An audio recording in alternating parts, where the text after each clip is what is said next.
Hi, everybody. It's great to be back here again tomorrow. It's Friday, Parashat Tazria. And I want to mention just one point. The Or HaChaim HaKadosh has a very, very interesting question.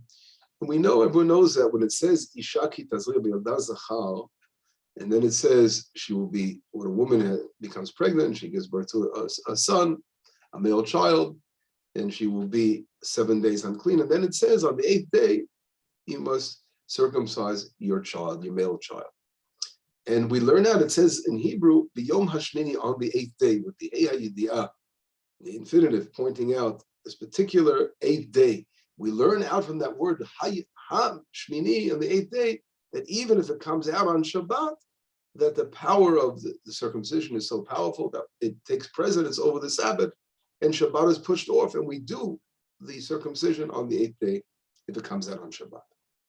The Or HaChaim HaKadosh asks a very important question. He says, why was this law taught here in this week's portion, Tazria, and not way back in Parashat Lech Lecha, in Genesis Lech Lecha, where Avraham Avinu was commanded, Abraham was commanded for the circumcision? It should have been mentioned there. And he brings down a couple of answers. One of his answers is that Abraham was our forefathers, and they, at this point, weren't given the Torah. They fulfilled the entire Torah, but they weren't given the Torah as a nation. And therefore, if it would have been commanded to them, one would think, when regarding to Israel, after the Torah was given, the circumcision would not push off the Sabbath. It wouldn't push away Shabbat. We would have to wait till Sunday to do the circumcision, and not on the 8th day if it would come out on Shabbat. And therefore, he's saying, it comes to teach us that even Israel, who received the entire Torah and is obligated to fulfill the Torah, and Shabbat, which includes all the commandments of the Torah, we would think that, again, Shabbat overcomes the Milah. But here comes to teach us that if the circumcision comes out on Shabbat, we have to do it even on Shabbat, with all the holiness and the greatest day of Shabbat, the holiest day, is pushed aside for the circumcision.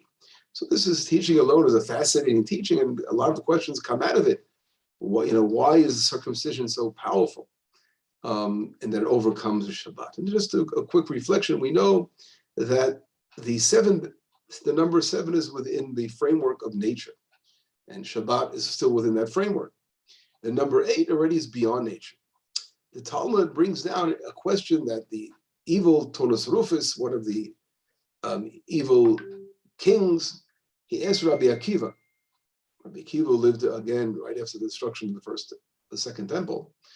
And Rabbi Akiva is asked by Tonus Rufus, he says, I don't understand, if God likes circumcision so much and he likes that kind of thing, this is what you Jews are claiming it's an important commandment to do. Well, why doesn't God create one already circumcised? Why do you have to do it for? And everyone knows the famous answer. Rabbi Akiva shows him shibolim, he shows him the grain, and then he shows him a beautiful cake that's made from the grain. He said, what is more pleasant, the grain itself or the cake that comes out of the grain? But there's a very profound, of course, teaching of Rabbi Akiva. And what is Rabbi Akiva trying to teach? Is that God always leaves us room for improvement in this world. God, of course, could have made us perfect human beings, angels, but the whole idea of a human being coming down to this world is to act and to do and to fulfill the commandments. And that's the beauty of being a human being, is able to uplift the chomer, uplift nature. We take raw material and we are able to make beautiful things out of it, like those cakes. And everything we do, look how the fascinating, here I'm doing this class on Zoom, the fascinating technology, and how we're able to take simple elements and make amazing accomplishments, what a human being is able to achieve. And that's a gift that God has given all of us. And that really, of course, more than anything, must be the way of spirituality. We are living in a world that was surrounded by physical things.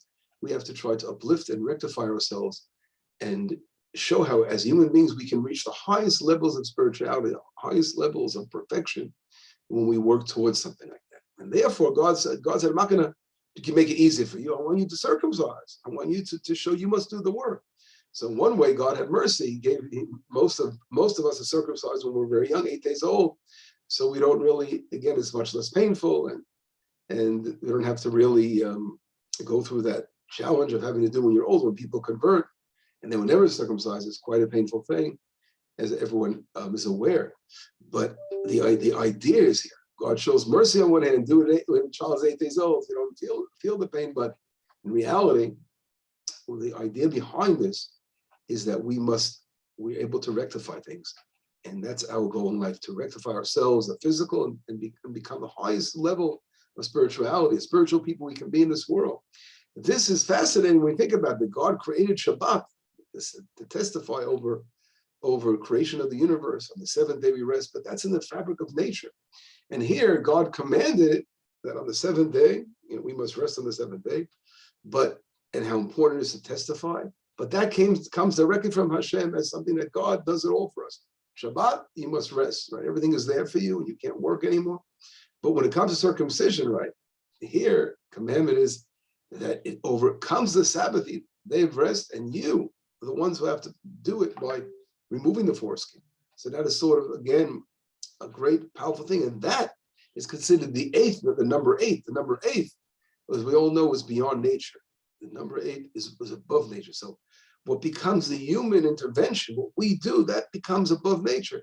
We are connecting ourselves to the upper spiritual worlds, where, of course, Hashem, when he gave us a Shabbat, that was within nature. So God is saying, listen, you can actually uplift yourself and go beyond nature. And that is a fascinating understanding in its own right, just to think about in those lines. And 8, I don't have to give you examples. There are so many things that we know. 8 represents the 8 garments of the high priest, right? The harp of King David in the future.